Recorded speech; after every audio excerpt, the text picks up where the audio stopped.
Hello, I am the awfully English Jason England, and this is the Acer Predator Triton 16. This is a brand new slim and light gaming laptop from Acer, and it's packing all of the latest power that you're expecting. So Intel Core i9-13900H CPU, RTX 4070 graphics, and the starting price is $1799. So let's dive into why I'm a fan of this laptop, which you can read about by clicking the eye above my head.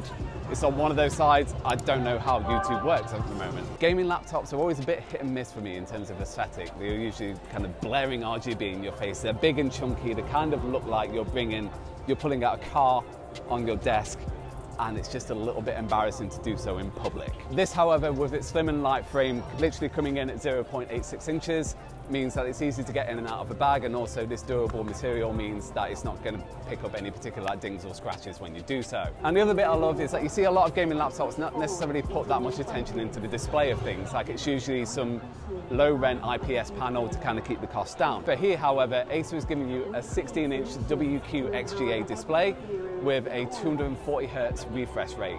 And from the time that I've been playing Redfall on this, Redfall, not a game that I'm a massive fan of, but it's a good way to show you that it is a flash flood of colour on this display, and that refresh rate is keeping it silky, silky smooth. And even better is the fact that I told you before, this is all coming in for $1799, and also you've got the extra bits for your productivity. You've got the fingerprint reader on the trackpad, and it's also a sleek enough laptop that you can bring it out for work, and no one's going to be thinking, what's that 12-year-old doing there with a gaming laptop? That is what I love about this machine. Keep your eyes on laptopmag.com for a review in the future. And as always, like if you enjoyed this video, subs if you loved it, and I'll see you in the next one.